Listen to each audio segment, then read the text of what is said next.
Welcome to Suman TV. So తెల్ల జుట్టు, అవును, చాలా చిన్న ఏజ్లోని సమస్య అనేది మనం చూస్తూ ఉన్నాము. అయితే ఎందుకు జుట్టు అనేది తెల్లబడుతుంది, తెల్ల జుట్టు రాకుండా జాగ్రత్తలు ఏంటి, వన్స్ తెల్ల జుట్టు అయ్యాక మనం న్యాచురల్ వేస్లో ఏ విధంగా నల్లగా చేసుకోవచ్చు, సో అంతేకాకుండా ఈ తెల్ల జుట్టుని ఇంకా నెక్స్ట్ లెవెల్కి వెళ్లకుండా ఆపొచ్చు. సో వివరాలు అయితే తెలుసుకుందాం. ఈరోజు మనతో పాటు ఉన్నారు ప్రముఖ ఆయుర్వేద వైద్య నిపుణులు డాక్టర్ పెద్ది రామాదేవి గారు. నమస్కారం డాక్టర్ గారు. నమస్తే డాక్టర్ గారు, తెల్ల జుట్టు అనే సమస్య చాలా చిన్న ఏజ్లోనే చూస్తూ ఉన్నాము, ఎందుకంటారు? అంటే ఇది బాలనెరుపు అని ప్రిమెచ్యూర్ గ్రేయింగ్ అని ఆయుర్వేదంలో చెప్పారు. అంటే దీన్ని ఫలితము అన్నాడు, కాలిత్యము అన్నాడు, రెండు రకాలు చెప్పాడు. ఇంకోటి ఏంటంటే గ్రేయింగ్ చాలా రకాలు ఉంటుంది. కొంతమందికి ఏంటంటే పిల్లలకి, చిన్నపిల్లలకి ఒకటి రెండు వెంట్రుకలు అలా వస్తూనే ఉంటాయి. యూజువల్గా అలాగే స్టార్ట్ అవుతుంది అది. ఎందుకంటే బాడీలో మెలనోసైట్స్ అనేవి షాఫ్ట్లో, అంటే రూట్ ఏరియాలోను షాఫ్ట్ ఏరియాలోను ప్రొడక్షన్ ఆగిపోతుంది అక్కడ. అంటే వాళ్ళకి గ్రోత్ ఉన్నా కానీ హెయిర్ బాగా ఉంటుంది, కానీ స్టిల్ లైక్ అందులో కలర్ పిగ్మెంట్ ఏదైతే ఉంటుందో అది ప్రొడ్యూస్ అవ్వదు. అది ఒకటి జెనెటిక్గా కూడా ఉంటుంది, ఒక్కొక్కసారి రోగపరంగా ఉంటుంది. ఓకే, కొన్ని లివర్ ప్రాబ్లమ్స్ లాంటివి ఉన్నప్పుడు, అలాగే కొన్ని రకాలైన డిజీజెస్, కిడ్నీ డిజీజెస్ లాంటివి, అలాగే కొన్ని మందుల వల్ల గ్రేయింగ్ చిన్నప్పుడు కూడా గ్రేయింగ్ అవ్వడానికి అవకాశం ఉంటుంది. అంటే ప్రిమెచ్యూర్ గ్రేయింగ్. సో అది ఏంటి అనేది మనం చూడాలి.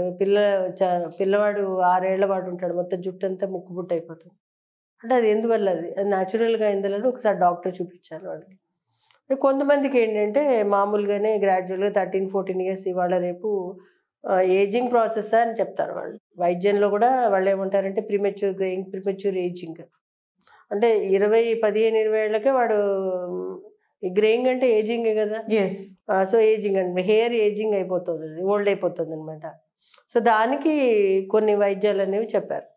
అంటే చాలా మటుకు ఏంటంటే న్యూట్రిషన్ తోటి పెద్దగా సంబంధం ఉండదు, కానీ ఒక్కోసారి బయోటిన్ లాంటివి, B6, B3, B8 vitamins deficiency వల్ల కూడా ఛాన్సెస్ ఉంటాయి. హెయిర్ ఫాల్, హెయిర్ గ్రోత్, అలాగే హెయిర్ కలరింగ్, ఈ మూడిటి కూడా.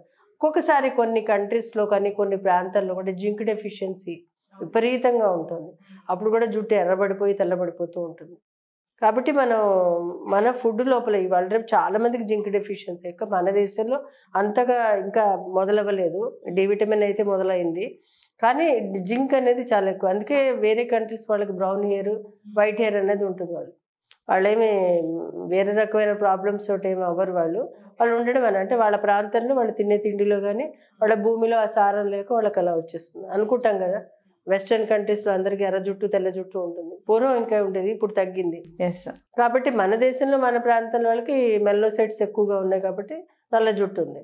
సో దీనికి జాగ్రత్తల విషయానికి వచ్చేసరికి ఏంటంటే ఏ రీజన్ తోటి చూసుకున్నాక మనం ఆహారంలో గ్రేయింగ్ ఎఫెక్ట్ తగ్గించేందుకు న్యూట్రిషనల్ పరంగా అంటే ఎక్కువ ఆకుకూరలు లాంటివి తీసుకోవడము, ఫుడ్ లోపల అంటే విటమిన్స్ లోపం ఏదైనా ఉంటుందని, అలాగే పొద్దున్న ఎండకి ఎక్స్పోజ్ అవ్వడం లాంటివి చేయాలి. చిన్నపిల్లలకి వాళ్ళకి రీజన్ చూసుకున్నాం కాబట్టి దాన్ని ఎక్స్టర్నల్గానే ఎక్కువ ఉంటుంది, ఇంటర్నల్గా సపోర్టు అంతగా ఉండదు. అది ఏదైనా ఉంటే ఈ పెద్దవాళ్ళకైతే సైకియాట్రిక్ మెడిసిన్స్ లాంటివి, వేరే మందులు, వాటికి రీప్లేస్మెంట్ డాక్టర్ని అడిగి తీసుకుంటే కనుక సరిపోతుంది. అది అంటే రీజన్స్ చాలా ఉంటాయి కాబట్టి గ్రేయింగ్కి, అంటే ఆలోచన విధానాన్ని బట్టి, స్ట్రెస్ లెవెల్ని బట్టి కూడా గ్రేయింగ్ వచ్చేస్తుంది. ఓకే, మరి న్యాచురల్ వేస్లో మరి జుట్టును నల్లబరుచుకోవడం ఎలా అంటారు? న్యాచురల్ వేస్లో అంటే చాలా రకాలు చెప్పారు. అందులో ముఖ్యంగా ఏంటంటే మనకి గ్రేయింగ్ ఆపడానికి నూనెలు రాయాలనేది చెప్పారు వైద్యంలో. అంటే నూనెలు అంటే చాలా రకాలైన తలకి రాసుకునే నూనెలు చెప్పడం జరిగింది. అందులో నీలి భృంగరాజు, నీలి అనేది ఒక పిగ్మెంట్ అనమాట. పిగ్మెంట్ బ్లూయిష్ పిగ్మెంట్ ఉంటుంది. ఆ పిగ్మెంట్ని మనం నూనెలో కలిపి తయారు చేసినప్పుడు ఆ పిగ్మెంట్ నూనెకి పట్టుకుంటుంది. అది పట్టుకుని అది మనం అప్లై చేసినప్పుడు ఆ రూట్ షాఫ్ట్లోకి ఆ నూనె అనేది అంటుకుంటుంది. అంటుకుని నెమ్మదిగా వచ్చే హెయిర్ నల్లగా అవుతుంది అనమాట. ఆ టింజ్ తగిలి అది నల్లగా వస్తుంది. పోను వాళ్ళు రాసుకున్నంతకాలం అది నల్లగా అవుతూ ఉంటుంది. వాళ్ళు ఎప్పుడైతే ఆపేశారో అప్పుడు న్యాచురల్గా వాళ్ళకి గ్రేయింగ్ ఏదైతే వస్తుందో దాంతోపాటు అది తెల్లగా కూడా అవుతుంది. అది కాబట్టి చిన్నప్పటి నుంచి మన వాళ్ళు అందుకే నూనె అనేది రాయడం అనేది అలవాటు చేశారు.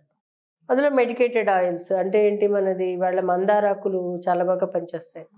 మందార పూలు కూడా వాటిలో కూడా ఒక బ్లూయిష్ టింజ్ ఉంటుంది. అది కూడా మనకి గ్రేయింగ్ ఆపుతుంది. అది ఓకే. ఇది మనం ఫిజికల్గా మనం చూపించాలి అంటే ప్రతి ఒక్క పర్సన్కి వాడాక వాళ్ళకి ఇన్నాళ్ళు మనం పెట్టుకుని ఇన్పేషెంట్ కింద పెట్టుకుని చేయడం అనేది జరగదు. అది కానీ పూర్వం నుంచి మన వాళ్ళు పెద్దవాళ్ళు చెప్తుంటారు, నూనె రాసుకోరా నీకు జుట్టు నెరవకుండా ఉంటుంది, ఊడకుండా ఉంటుందని. అందులో మెడికేటెడ్ ఇవాళ రేపు చేసుకుంటున్నారు అందరూ. అందులో చేసుకోవాల్సినవి ఏంటంటే భృంగరాజ్ చాలా బాగా పనిచేస్తుంది, అలాగే నీలి బాగా పనిచేస్తుంది, అలాగే మందార పువ్వులు, మందార ఆకులు, మందార పువ్వులు, అలాగే కరివేపాకు కూడా రంగునిస్తుంది తలకి. ఓకే. సో ఇవన్నీ కూడా మనం ఎవరికి దొరికినంత వాళ్ళు తీసుకుని ఎవరికి వాళ్ళు నూనె కాచుకుని, అంటే ముందర కషాయం కాచి ఆ కషాయాన్ని నూనెలో వేసి అది 1/4 వంతు మిగిలే వరకు, అంటే నూనె మాత్రమే మిగిలే వరకు కాచిన వెంటనే అప్లై చేయకూడదు నూనెల్ని. ఎందుకంటే దానికి లైఫ్ ఉంటుంది. అది లేటెంట్ హీట్ అంటాం మనం, వేడి ఎక్కువ ఉంటుంది కాబట్టి నూనెలో కాగి ఉంటుంది కాబట్టి అది ఒక 2-3 వారాలు, ఒక నెల రోజులు మ్యాక్సిమం ఉంచేసాక అప్పుడు వాడుకోవాలి. అది సుమారు 1 సంవత్సరం 2 సంవత్సరాలు కూడా ఉంటుంది తడి తగలకుండా ఉంటే కనుక. అది కొబ్బరి నూనెతో చేసుకోవాలి. అది చాలా మటుకు ఏంటంటే నువ్వుల నూనెతో చెప్పడం జరిగింది, కానీ నువ్వుల నూనెతో చేస్తే ఏమవుతుందంటే జిడ్డు ఎక్కువ ఉంటుంది. అప్పుడు మళ్ళీ ఎక్కువ షాంపూలు వాడడమా అది చేస్తుంటారు. కానీ షాంపూస్ కూడా వాడకూడదు. షాంపూస్లో కూడా డీపిగ్మెంటేషన్ విధానం ఉంటుంది కాబట్టి న్యాచురల్ కుంకుడుకాయలు, మందారాకులు లాంటివి తలకు పెట్టి స్నానం చేస్తే కనుక యూస్ఫుల్ అవుతుంది. ఇంకొకటి ఏంటంటే రెడీమేడ్గా కావాలి అనుకుంటే, అంటే చిన్నపిల్లలకి అయిపోయింది, కొంచెం మిడిల్ ఏజ్ మధ్య వయస్కులు ఉంటారు, వాళ్ళకి పిల్లలు ఉంటారు 25 to 30 years are 30 to 35 years. 40-50 వచ్చాక ఇంకా అది వలి ఫలితమే, ఏజ్తో పాటు వచ్చేసే ఏజింగ్ ప్రాసెస్లో వచ్చేది వైటనింగ్. అది పూర్తిగా తెల్ల జుట్టు, ఇదేమో గ్రేయింగ్ అంటాము. రెండు తేడా ఉంది కాబట్టి ఈ యొక్క విధానం ఏంటంటే కొంచెం మీడియంగా ఉంది, వస్తుంది జుట్టు అనుకునే వాళ్ళు, లేదు మా పిల్లలకి అసలు తెల్ల జుట్టు వద్దు మాకు అనుకున్నాను, ఎవరికైనా ఉంటుంది అది. అలాంటి వాళ్ళు ఏం చేయాలంటే తలస్నానం చేసే ముందర, అంటే వారానికి 2-3 రోజులు కరక్కాయ అలాగే ఉసిరికాయ, ఈ రెండింటినీ గింజలే, కరక్కాయ ఉసిరికాయ గింజలు, ఈ రెండింటిని కూడా బాగా దంచేసి పేస్ట్ లాగా చేసి ఆ పేస్ట్ తలకు అప్లై చేయాలి. కావాలంటే కొంచెం కొబ్బరి నూనె కూడా కలుపుకొని అప్లై చేయొచ్చు. దీనిని 1 గంట 2 గంటలు ఉంచుకున్నాక, అంటే మామూలుగా నూనె రాసుకున్నట్టుగానే తల స్నానం చేసుకుంటే కనుక చాలా బాగుంటుంది. కొన్నిసార్లు ఏంటంటే ఉసిరికాయ గింజలకి టింజ్ ఉంటుందన్నమాట, కలరింగ్ ఏజెంట్ అనమాట అందులో, అది కూడా సహాయపడుతుంది. మెహందీ కూడా యూస్ఫుల్లే, కానీ మెహందీ రెడ్ కలర్ వస్తుంది తలకి. సో మళ్ళీ అది పోవడానికి చాలా టైం పడుతుంది, అది రెడ్ కలర్. ఇవైతే న్యాచురల్ కలర్స్. ఈవెన్ నీలి ఆకుల్ని కూడా పేస్ట్ చేసి ఆ పేస్ట్ని కూడా తలకు అప్లై చేస్తే కనుక, అప్లై చేసిన వెంటనే కడగకూడదు, ఒక 2-3 hours పెట్టుకోవాలి. కొబ్బరి నూనెలో కలిపి కానీ ఏదైనా కానీ కలిపి పెట్టుకుంటే కనుక చాలా యూస్ఫుల్ అవుతుంది. సో ఈ విధంగా వాళ్ళు చేసుకోవచ్చు. వాళ్ళు ఇలా కాదు అనుకుంటే కొన్ని ఔషధాలు, ఆయుర్వేద ఔషధాలు మెడికల్ షాప్స్లో దొరుకుతుంటాయి. నీలి భృంగరాజ తైలం అని, అలాగే నీలి తైలం అని, నీలి ఆకుల తైలం అని. ఇందులో ఇంకా కావాలనుకుంటే ఇందులో ఇంటర్నల్గా కూడా కొన్ని మెడిసిన్స్ ఉంటాయి. భృంగరాజు కూడా యాజ్ ఇట్ ఈస్ మేము ఇంటర్నల్ కూడా ఇస్తుంటాము, గ్రేయింగ్ రాకుండా ఉండడానికి, జుట్టు పెరగడానికి. దానికి అయితే డాక్టర్ పర్యవేక్షణలో తీసుకుంటే కనుక యూస్ఫుల్ అవుతుంది. Thank you so much doctor గారు. తెల్ల జుట్టు అనేది పెద్ద యూనివర్సల్ ప్రాబ్లమే. సో చాలా మంది కూడా చాలా రకాలుగా ప్రయత్నించిన జుట్టు తెల్లగానే ఉంటుందని ఫీల్ అవుతుంటారు. అలా కాదు, న్యాచురల్ వేస్ ఉన్నాయని చాలా చక్కగా చెప్పారండి. ధన్యవాదాలు. సో చూసారు కదండి, తెల్ల జుట్టు సమస్యతో ఇబ్బంది పడేవాళ్ళు న్యాచురల్ వేస్లో దీన్ని నల్లగా ఏ విధంగా చేసుకోవచ్చు, డాక్టర్ గారు చెప్పిన విధంగా పాటించండి. ఇది వాళ్ళ టాపిక్. మరో టాపిక్తో మళ్ళీ కలుద్దాం.